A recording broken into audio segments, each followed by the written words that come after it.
Whatever it is, call it punk, power pop, new wave, anti-art, or noise, something is here in Pittsburgh. Let's take a look at two local bands, one punk and one not so punk, and the punk fans who participate in the show before the whole scene self-destructs.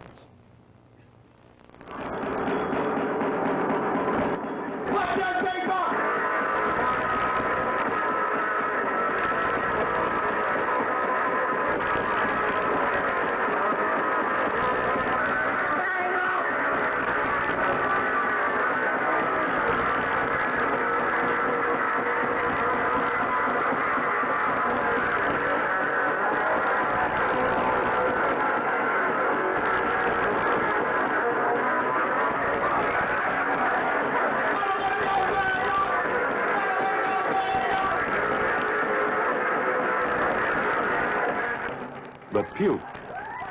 Three Pittsburghers who say they're not musicians, whose act is calculated to offend and to reject everything passé and boring.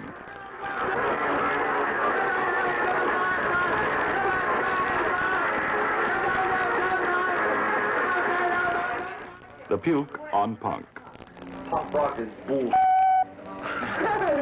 No, it's fast. I would say it's fast, fresh, and original music. That's like, you know, open to people.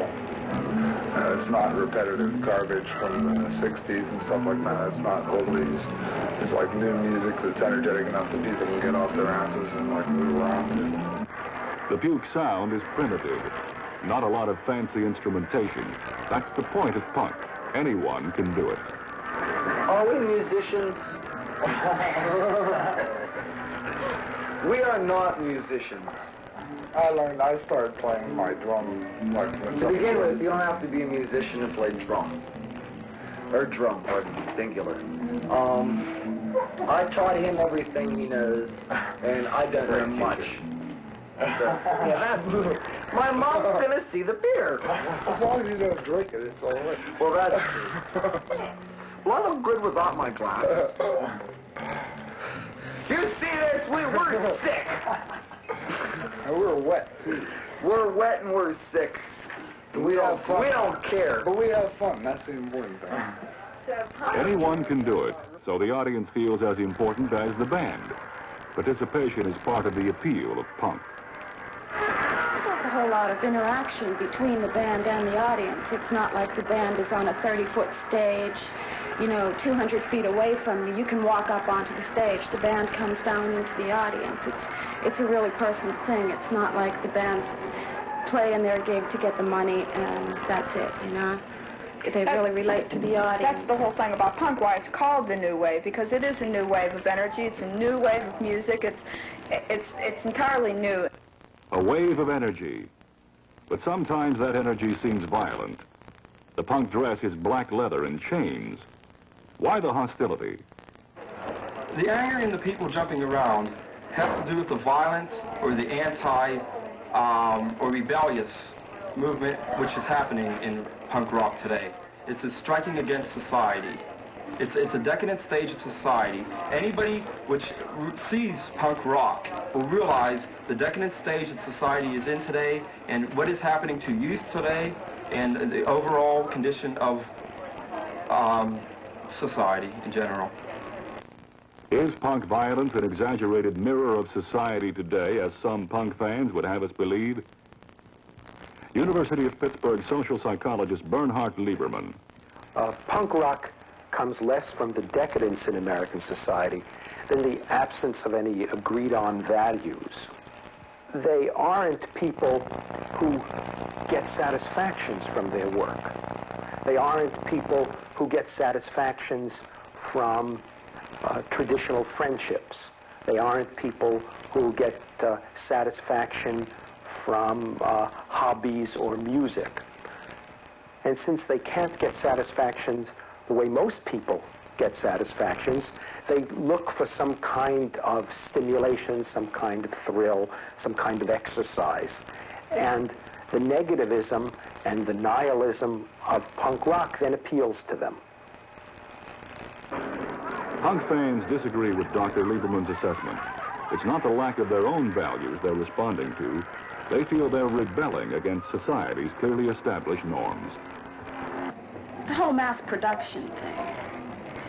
You know, there's no individualism. Everybody has to look a certain way. If you deviate from the norm in the least in your looks, this is not accepted. You know, you're an outcast, and the way you look, the way you act, your relationships, you know, male-female relationships, everything allows for very little individualism. Yeah. If you don't behave according to the so-called norm, then you know you're just an outcast. Nobody has anything to do with you because you don't fit into the pattern that they've made for you. It's just a whole philosophy of the way you look at things. It's a certain outsider, existentialist type philosophy.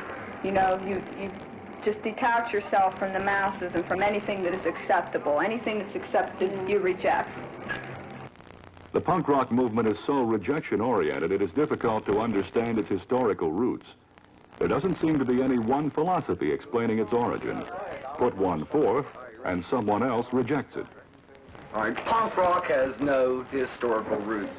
Roots is a cliche. Yeah, okay. The Velvet Underground was just doing something. Let me just say something to you, okay? Let me just say something to you. All right, punk has roots. It has roots that go as far back as blues, all right? Okay? You don't understand that, maybe you don't want to understand that, but punk is a political... Wait a second, man. Listen. Punk is a political expression. It's rebel music, it's street music, it's a way to break down people's fear of being up against one another, okay? And that's what music of the 60s was doing, the Fugs were doing it, Country Joe and the Fish, the Airplane was doing it, and punk to me is a political expression where you can move people to change the world away from what it's been, away from a very status quo atmosphere, away from a very racist, sexist atmosphere. I mean, okay, you know, like, I don't know if you understand this. I mean, you're laughing, man. I don't know if you understand this.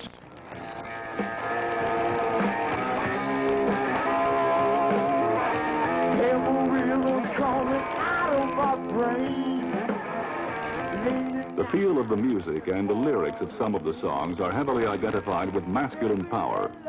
Rape and whores are part of the music's imagery.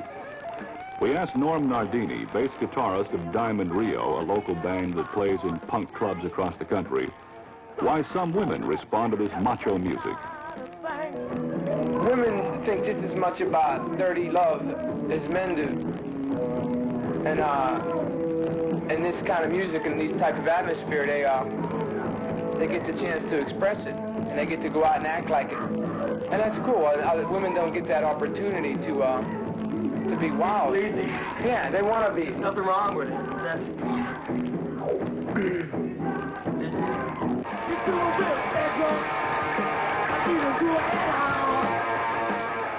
Punk says different things to different people.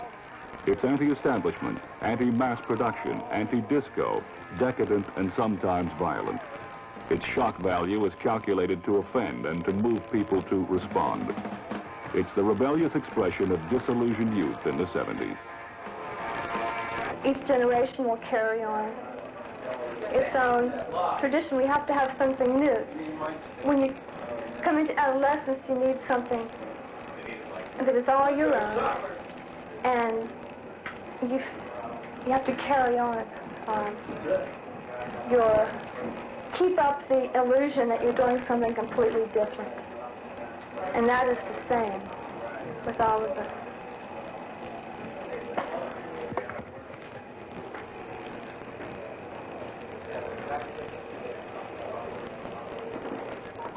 I'm Hank Bachman. Join us the first Sunday of next month at 6 o'clock for another edition of 30 Minutes.